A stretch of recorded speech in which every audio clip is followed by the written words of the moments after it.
Olá, olá, boa noite, sejam bem-vindos, Lunar Geral. Hoje é um pouquinho diferente, né? Essa semana nós estamos conversando com os candidatos a prefeito de Brusque. Ótima noite para você que nos acompanha, principalmente você, brusquense. De alguma forma, a Rede Massa tenta contribuir para você, ouvinte, escolher o seu representante. Hoje conosco aqui, André Vec, é natural de Brusque, nasceu no dia 17 de novembro de 1988, cresceu no bairro Limeira, residindo em outra cidade para cursar sua primeira graduação, casado, atualmente residente no bairro Souza Cruz. Formação acadêmica: licenciatura em Educação Física, bacharelado em Administração Pública, MBA em Comunicação Eleitoral e Marketing Político, mestrando em Administração Pública.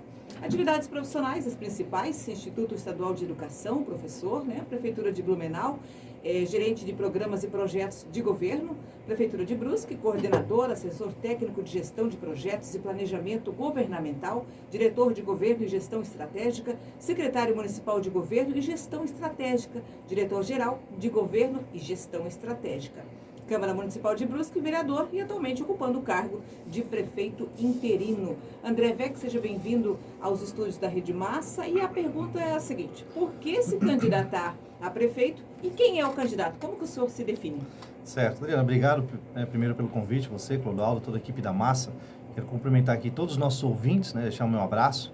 E bem, há 10 anos que eu estou na vida pública, Eu comecei como estagiário na Prefeitura de Balneário Camboriú e fui tendo as minhas oportunidades. Conheci o então prefeito de Blumenau, Napoleão Bernardes, que me convidou para compor a equipe de governo dele por 3 anos. Em 2018, acabei vindo para Brusque para trabalhar no governo do Dr. Jonas. Fui candidato em 2020 a vereador, minha primeira eleição. Fui o 6º mais votado dos eleitos, com 1.188 votos. E em 2022, eleito presidente da Câmara. Paralelo a isso, eu me preparei muito para poder estar na área pública. Então, fiz a minha graduação em administração pública, fiz pós-graduação, estou agora na reta final do meu mestrado, termino agora no final do ano. Então, consegui sempre aliar a parte técnica com a parte da experiência profissional na área da gestão. E, eleito presidente da Câmara, a gente fez uma reforma administrativa no Legislativo que vai economizar só esse ano R$600 mil, com a redução de cargos comissionados. E com a cassação do então prefeito e vice, eu assumi de forma interina a prefeitura no dia 8 de maio, com um grande desafio que era não deixar a cidade parar. Fato que a gente sofreu em 2015, quando teve um outro mandato interrompido. A gente dormia com um prefeito e acordava com outro, devido às decisões judiciais, e isso foi muito ruim para a cidade. A cidade parou pelo menos um ano no tempo. E minha maior preocupação foi que a cidade não parasse, a cidade não parou. A gente conseguiu avançar, inclusive todas as obras, todos os projetos estão dentro dos cronogramas, dentro dos prazos, a gente está entregando e está fazendo muita coisa que estava parada já há muito tempo. Então, é com essa experiência, com a minha formação, é com o grupo que está comigo dando suporte, tem buscado fazer uma gestão pública eficiente, técnica, para poder entregar mais, mesmo num cenário fiscal que tem prejudicado muito as finanças do município. Só esse ano, a arrecadação caiu 25 milhões, 20 desses de ICMS, a parte de ICMS. Então, é um grande desafio para o gestor público continuar a tocar a máquina, mas desafio esse que a gente enfrentou e tem superado, estamos superando a cada mês. E nesse pouco tempo, só acredito que dá para fazer alguma coisa nesse um ano e pouco mês, de 1 ano e 3 meses, E quais são os pontos mais urgentes? Dá para fazer bastante coisa, E a gente tem sido muito pragmático e muito honesto nas nossas propostas, porque não é nosso objetivo aqui prometer o que não pode cumprir. Existem alguns desafios. Eu sempre digo o seguinte: não tem solução simples para problema complexo. Então, tem alguns grandes problemas da cidade que você demandaria um tempo maior para poder estar resolvendo, mas é fato que é preciso sempre dar o primeiro passo. A nossa prioridade hoje vai ser cuidar da saúde. Só para o nosso ouvinte ter ciência, a Prefeitura de 2020 a 2022, ela dobrou o valor do recurso próprio repassado para os hospitais, a Zambuja e Dom Joaquim. E a atenção básica, que são as unidades básicas de saúde, os valores mal acompanharam a inflação. Isso não quer dizer que a gente não tenha que dar suporte para os hospitais, muito pelo contrário. O Dom Joaquim, o Zambuja e outros hospitais de Brusque, mas esses dois, eles recebem recursos públicos, Eles prestam um serviço muito relevante e fundamental para o município. A gente quer continuar e ampliar essa parceria. No entanto, a porta de entrada do SUS é a atenção básica, é a UBS, ou o postinho de saúde, como as pessoas conhecem, E hoje os postinhos, eles sofrem com a falta de manutenção. A gente tem consultório com infiltração, tem falta de material, falta de medicamento, tem lugar que falta médico, tem lugar que o atendimento não é tão bom. E claro, a gente não pode botar a culpa no servidor. É papel do prefeito, do secretariado, da equipe de gestão dar essas condições para melhorar a infraestrutura, para não deixar faltar material, para ter pessoas para atender e, é claro, abraçar o servidor para que ele se sinta acolhido e possa repassar esse acolhimento para o cidadão que procura saúde quando está com algum problema, né? Ninguém acorda feliz da vida, vou passar na UBS só para dar um oi. Não, você vai para a unidade básica quando tem algum problema. E também seguindo a visão que investindo na atenção básica, a gente está trabalhando na prevenção. Então, muitas vezes, se você tem algum problema de saúde que está no início e você é bem acolhido na unidade básica, tem profissionais para te atender, tem medicamento, e você consegue resolver esse problema de saúde em 1, 2 dias, pronto, resolveu a um custo muito menor. Agora, se você está com o mesmo problema de saúde e você chega lá não tem médico, chega lá você é mal atendido, ou não tem o remédio que você precisa, você vai sofrer 1 ou 2 semanas, vai parar lá no hospital custando 10 vezes mais. Então, é nesse sentido que a gente quer focar e priorizar a atenção básica para poder, então, ampliar o atendimento para a população, que, sem dúvida alguma, a saúde é o gargalo de qualquer município, né? Mas vai ser a nossa prioridade no mandato. A gente ia falar sobre saúde mais para frente, mas já que o senhor tocou no assunto saúde, e essa é a principal reclamação dos ouvintes aqui, a falta de médico e a demora no atendimento. Isso, a gente tem hoje, só para o pessoal também ter ciência, entre exames, né, laboratoriais, de imagem e de atendimentos de consultas especializadas, a gente tem uma fila de 40 mil pessoas na fila de espera. É muita coisa. Tem gente que espera exame de 2021. Então, a gente vai trabalhar para conseguir fazer um grande mutirão, né? Primeiro, um grande filtro, porque dessas 40 mil pessoas, muitas já desistiram, ou fizeram no particular, ou foram consultar um médico particular. Então, fazer um filtro para ver se reduz a demanda, e depois a gente vai fazer um mutirão para poder reduzir essa fila de espera, e para os novos exames a gente ter uma celeridade maior para poder estar atendendo. A questão da falta de médico é um problema que não é só de Brusque, é um problema que afeta outras cidades também, sobretudo, porque o médico da unidade básica de saúde, ele tem que trabalhar obrigatoriamente 40 horas. E Brusque não paga mal, né? Brusque paga aí cerca de 23 mil reais para um médico, das cidades da região, uma das que melhores paga. No entanto, um médico já com uma carreira consolidada, ele tem um retorno financeiro muito maior no consultório particular do que numa unidade básica. Se ele pudesse trabalhar meio período, talvez até aceitaria, mas 40 horas a gente não tem muitos médicos que queiram. Mesmo assim, é nosso papel de estar buscando atrair esses profissionais, né? Seja com programas programas com parceria com o governo federal, para estar trazendo médicos, seja via concurso público, que a gente também tem a intenção de estar abrindo esse ano, ou uma outra estratégia que a gente tem, que é o que a gente chama do médico de backup, que seria um contrato da prefeitura com alguma empresa prestadora de serviço de saúde, pode ser um hospital ou alguma outra organização, em que quando faltar o médico naquela UBS, essa empresa repõe temporariamente até que a prefeitura consiga botar alguém em definitivo. E a prefeitura só vai pagar quando usar, que é uma estratégia interessante para não deixar aumentar a fila de espera e para a população não ficar desassistida. Muito bem. Brusque não saiu da pandemia, é o que a gente ouve aí de alguns ouvintes que precisam do transporte coletivo na cidade. Quem sai para trabalhar de ônibus no sábado pela manhã precisa encontrar uma outra forma para voltar para casa, né?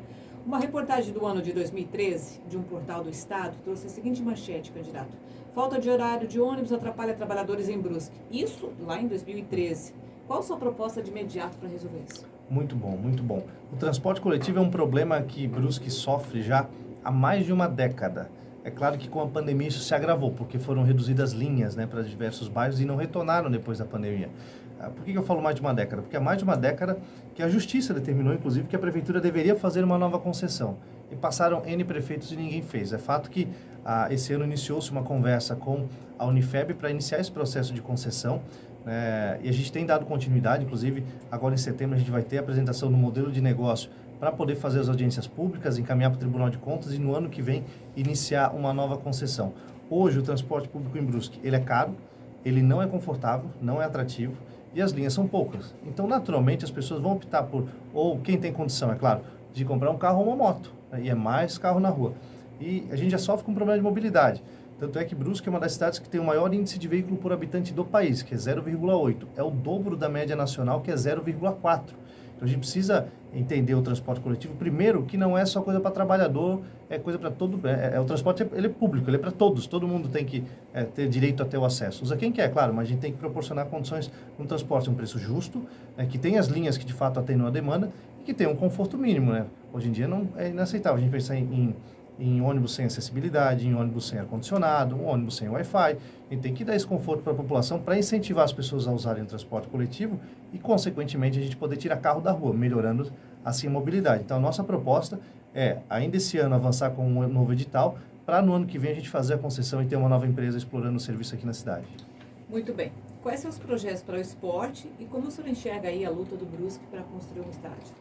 Então, o esporte em linhas gerais, a minha vida toda foi no esporte, né? Eu competi pela cidade, joguei Olesc, Joguinhos Abertos, JASC, sempre gostei muito do basquete, do xadrez, recentemente o jiu-jitsu foi a minha paixão. E então eu tenho uma sensibilidade muito grande com o pessoal do esporte, porque eu já vivi na pele as dificuldades, né, de ter que competir e não ter transporte. Isso eu falo há 20 anos atrás, né? E hoje não é diferente. A prefeitura ainda não tem um micro-ônibus para poder levar, né, os nossos jovens e as nossas equipes, mesmo que de rendimento, para competir fora da cidade. Então, uma das nossas propostas é viabilizar, né, a compra de um micro-ônibus, pelo menos, para a gente poder dar essa condição dos atletas de Brusque competirem em outras cidades. Outra proposta é que hoje a gente tem um programa Arthur Schlesser, que envolve as bolsas técnico e bolsa atleta para os competidores aqui da cidade. E os critérios ainda são subjetivos. A nossa proposta é criar critérios claros e objetivos para ganhar a bolsa quem de fato merece, né? Não faz sentido um atleta ganhar a bolsa porque é amigo do vereador A, B ou C, né? Enquanto o outro que tem bom desempenho fica de fora por não ter um padrinho. Então, a gente quer criar critérios objetivos para beneficiar quem de fato representa e tem bom desempenho. Em relação ao novo campo do Brusque, por mais que o Brusque Futebol Clube seja um patrimônio da nossa cidade, a gente tem um carinho muito grande, torce que o Brusque sempre cresça e tenha bom desempenho, né? O Brusque ele não é uma organização que é pública, né? Então a gente tem que ter muito cuidado quando a gente falar da prefeitura ajudar. A prefeitura pode eventualmente ajudar numa parceria, captando recurso federal ou estadual, qual seja, para a construção de um estádio municipal e o Brusque poder usufruir também, até pode. Agora não vejo que faz sentido a prefeitura botar recurso próprio para construir um hospital para um clube que não é, enfim, que é privado, de certa forma. Se a gente pensar o Brusque assim, ele é privado.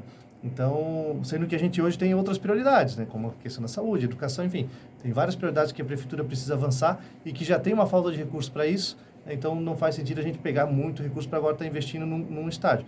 É claro que a gente pode viabilizar e ajudar na captação do recurso. Isso eu acho que é bem viável e bem possível. E é nessa linha que a gente quer buscar ser parceiro do Brusque. Muito bem. O município disponibiliza dentro da pasta da saúde o Departamento de Bem-Estar Animal, o que hoje se resume em ouvir denúncias de maus tratos. O trabalho que deveria ser do poder público acaba ficando para a população mais sensível a esses casos, né? Fica para os protetores, que já possuem suas casas lotadas de animais, fica para quem trabalha com políticas na causa animal, como as ONGs, ou seja, sobra para todo mundo, menos para o poder público, né? Quais são as suas propostas políticas realmente voltadas aí para a causa animal? Certo, eu sou muito simpático à causa animal, né? Sobretudo depois que eu adotei eu tenho uma vira-lata caramelo lá em casa, a Lisa, e ela é a nossa xodó lá. Então isso acabou fazendo com que eu me aproximasse ainda mais da causa, né? A gente teve, sendo bem pragmático, né, bem honesto, a chefia de bem-estar animal foi usada há muito tempo para fins políticos, né? E de fato com pouca efetividade nas políticas públicas. A gente recentemente nomeou uma nova profissional, a Jéssica, que tem feito um grande diagnóstico para ver que de fato a gente possa estar avançando. Uma das propostas que a gente tem é a questão da castração, né? E eu deixo bem claro, assim, a gente tem que fazer parceria com quem já está na área, ou seja, com os protetores independentes, com as clínicas veterinárias. Não vejo sentido da prefeitura construir um canil municipal, uma clínica veterinária municipal, com um custo muito maior, cheio de burocracia, enquanto a gente poderia ter um custo menor fazendo parceria com aqui as clínicas veterinárias que já tem na cidade. Então, a gente quer avançar com a questão das castrações, a gente quer também avançar com a construção do primeiro parcão da cidade. A gente já está com o projeto pronto, inclusive hoje foi apresentado na CIB, no núcleo dos pets, do pessoal que trabalha no meio dos pets ali. Foi apresentado o projeto, a nossa ideia é estar construindo ainda esse ano um parque pet, né? E com esse diagnóstico que a Jéssica está montando, a gente poder avançar também em outras frentes como você falou bem, política pública efetiva, né? Porque uma coisa é você ser simpático à causa, como eu de fato sou. Outra coisa é você ser especialista nisso. Então, você tem que botar alguém que entende do assunto, que consegue articular com os demais representantes, né? Os defensores, protetores independentes, as organizações, como a gente tem aqui a CAPRA, né? E tem outras. Enfim, a ideia é a gente estar articulando para a gente seguir remando, né? No mesmo sentido, para ter, de fato, alguma efetividade. Até porque tem muito animal abandonado, candidato, na rua, né? Não, tem. E a gente tem um grande desafio que é a denúncia disso, né? Porque isso é crime, né? Isso é crime. Mas é fato que tem alguns locais, inclusive na cidade, não vou citar para não estimular, mas a gente sabe que tem alguns lugares mais retirados, onde não tem casas de pouco fluxo de veículos, em que os bichinhos são abandonados. Então, nosso desafio é pegar esses criminosos, né? Identificar e poder, de fato, puni-los. É claro que não é o foco principal, mas a ideia nossa é ampliar a questão das câmeras na cidade, sobretudo nos principais acessos, né? Hoje a gente tem um cinturão de fibra ótica em todo o município e câmeras com identificação de OCR para saber também, o cara abandonou um animal aqui, peguei a placa do cara, então a gente já sabe quem é o responsável. O objetivo maior dessas câmeras é a segurança pública, mas a gente pode estar usando também para avançar, pelo menos inibir, né? Porque se a pessoa sabe que tem um risco de ela ser flagrada, a chance de ela cometer esse crime é muito menor. Com certeza. O número significativo de pedintes e moradores vem preocupando vereadores, né, que cobram ações aí da Secretaria de Assistência Social. E para alguns parlamentares, a fixação desses cidadãos em praças e locais públicos traz aí a insegurança para a população, né? Como resolver esse problema? Então, eu sempre digo que não tem solução simples para problema complexo. A questão dos moradores de rua é um problema que afeta todo o Brasil, sobretudo as cidades com bom desenvolvimento, como é o caso de Brusque. Então, muitos moradores de rua, a gente precisa também, a gente não pode generalizar. Muitos moradores estão na rua por alguma questão na vida, contra a vontade deles, foram parar nas ruas e querem ser reinseridos na sociedade e no mercado de trabalho. E eu entendo que é papel do poder público, sim, dar essas condições, né? E a política pública, no sentido de estar acolhendo esses moradores, ela tem que ser transversal, não pode ser só da Secretaria de Desenvolvimento Social. Ela perpassa por uma discussão de segurança alimentar na saúde também pelo acompanhamento da própria saúde e eventuais doenças que essas pessoas possam ter, né, para elas possam estar saudáveis também. Como é que você vai procurar um trabalho se você está doente? Elas têm que estar saudáveis, têm que estar sendo acompanhadas, ter o direito ao acesso à saúde como qualquer cidadão. Perpassa também por uma discussão dentro da Secretaria de Desenvolvimento Econômico, no sentido de a gente ter políticas para capacitar essas pessoas para que possam ser inseridas no mercado de trabalho.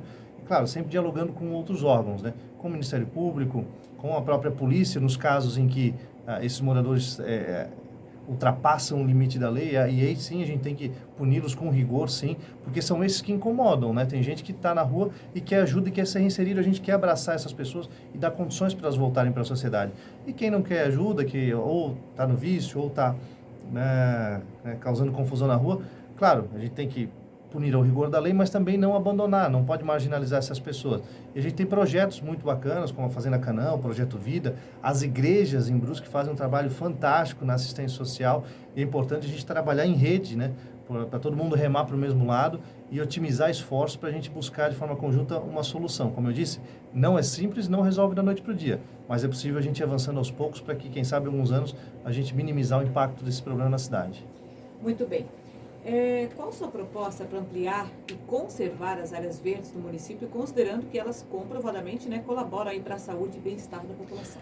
Então, a gente fez o estudo socioambiental do município agora no início do ano, né? Então, principalmente pela questão das construções, das obras, né, em áreas verdes, APPs, para ter a restrição da metragem e proteger né, sobretudo a beira dos rios, né? E a questão da área verde perpassa também por uma discussão do plano diretor que está em andamento. O plano diretor que a gente define quais áreas verdes do município a gente quer tá protegendo, né?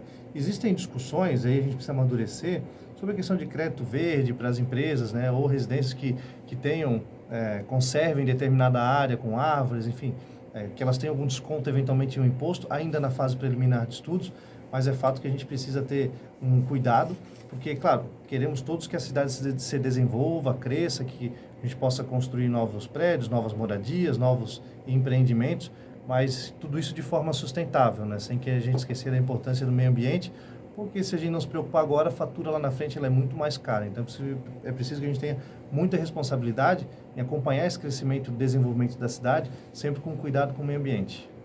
Muito bem. A eficiência da lombada eletrônica apresenta índices comprovados de redução de acidentes em até 100%. A principal causa de acidentes de trânsito ainda é a imprudência do condutor associada ao excesso de velocidade. Por que a resistência de se colocar redutores ou lombadas eletrônicas na cidade, já que tantos outros municípios já o fazem, né? Uma autoridade de segurança comentou com a nossa reportagem que os empresários da cidade são contra, porque, segundo eles, afugentaria os turistas. Mas isso não acontece com Balneário Camboriú e nem com Blumenau, por exemplo. Então, eu percebo que há uma resistência em alguns pontos com a própria lombada física, principalmente onde passa muito caminhão, porque danifica e tudo mais, né? Com os radares móveis, a gente sabe que tem uma resistência enorme, porque entende-se que ele está atrelado à indústria da multa, né? Tudo bem que todos devemos respeitar os limites de velocidade, mas não sejamos hipócritas em achar que todo mundo faz isso sempre, né? Eventualmente, a gente acaba não tem ninguém na frente e acaba passando um pouquinho do limite e assumindo esse risco. Mas é fato que a lombada eletrônica, ela é uma ferramenta, acho que muito eficiente, né? Aliás, efetiva, no sentido de você estar controlando, ela está lá bem sinalizada, então ninguém pode dizer, diferente do radar móvel, que fica muitas vezes escondido, né? Então, a lombada eletrônica, acho que é um ponto que, se colocado em locais estratégicos, principalmente aqueles que têm um índice maior de acidentes, poderiam estar resolvendo em muitos problemas. Não vejo problema nenhum em a gente avançar nessa discussão. Muito bem, a gente está conversando, para você que está ligando seu rádio agora, com o candidato André Weck, Avança Brusque em defesa da liberdade. Candidato, quais são os principais pontos aí do seu plano de governo? Nós temos 5 grandes propostas para a nossa cidade. Claro, temos outras, mas acho que a gente poderia pontuar as 5 principais. Uma delas é a saúde, como eu já falei anteriormente, da gente estruturar melhor a atenção básica, investir na telemedicina, que já é uma realidade em diversos municípios, ampliar o atendimento das unidades básicas de saúde da Limeira, do centro e da Águas Claras até às 10 da noite, que são centros urbanos bem desenvolvidos e que muitas vezes as pessoas não conseguem o atendimento no horário de trabalho justamente porque elas estão trabalhando, principalmente quem está no comércio. Então, essa ampliação até as 10 horas é um custo muito baixo, com menos de 100 mil reais mês a gente consegue estar ampliando e vai dar um atendimento, uma amplitude muito maior ao acesso ao serviço de saúde. Além disso, tem o pronto atendimento da Santa Terezinha, que a gente vai inaugurar agora também no segundo semestre, e a gente vai avançar também, a gente já conseguiu aderir ao consórcio Sim Catarina, onde os municípios todos do estado conseguem fazer compras junto, né? A gente se une para fazer compra de medicamento, ou seja, tem acesso a maior número de medicamentos a um custo muito menor, reduzindo a falta de medicamento na cidade, e as outras questões que a gente já pontuou, como médico de backup e tudo mais. Então, esse é um ponto da saúde. Da educação, a gente quer avançar com a questão das vagas em creche. A gente já tem 2 creches encaminhadas para a inauguração e para o ano letivo de 2024 a gente já teria 500 novas vagas para os jovens. A gente tem conversa já avançada com representantes dos shoppings atacadistas da rodovia Ivo Silveira, o Master, o Catarina e o UAU, para fazer uma creche em parceria com essas empresas, como é feito hoje na FIP e na Irmãos Fischer, também ali 200 a 300 novas vagas. A gente conquistou, junto ao governador Jorginho Melo, que nos apoia nessa caminhada, uma nova creche para Limeira, no valor de 2,4 milhões, também cerca de 300 novas vagas. Então, a gente está falando, para ano que vem, 500 novas vagas, e encaminhar para o ano de 2025 mais 500, ou seja, 1.000 vagas por uma fila de espera de 1.500, já é um grande avanço que a gente consegue dar. Além disso, a gente quer avançar também na concessão do esgoto sanitário. Hoje, Brusque não tem um único metro sequer de esgoto doméstico coletado, imagina tratado, né? O que causa espanto uma cidade desenvolvida como a nossa não ter. Então, é preciso dar o primeiro passo. Hoje a gente já está trabalhando, Prefeitura e SAMAR, em parceria com fundações, para elaborar o edital e no ano que vem a gente iniciar esse processo de concessão, já com a aprovação do próprio Tribunal de Contas. O transporte coletivo, como eu disse, também é uma das prioridades para a gente avançar. E a terceira é o nosso Plano Municipal de Parcerias, e é algo que eu questiono muito os meus adversários no debate, é que todo mundo tem proposta, mas ninguém fala de onde vem o dinheiro. Então, a gente está com uma proposta de fazer concessão de 3 grandes equipamentos da cidade, Parque Zoobotânico, Arena Multiuso e Pavilhão da Fenarreco, que custam juntos 8,5 milhões por ano aos cofres do município, que poderiam ser melhor geridos pela iniciativa privada. Não é privatização, é concessão, ou seja, é algo temporário, e ao final do contrato o ativo, o bem, o patrimônio volta para o município, né? Mas a gente, tirando esse custo da conta da prefeitura, a gente consegue investir esse recurso no que de fato interessa e que é prioridade para a nossa cidade. Muito bem, então. A gente tem alguns minutinhos. Candidato, por que os brusquenses devem ou deveriam votar no senhor?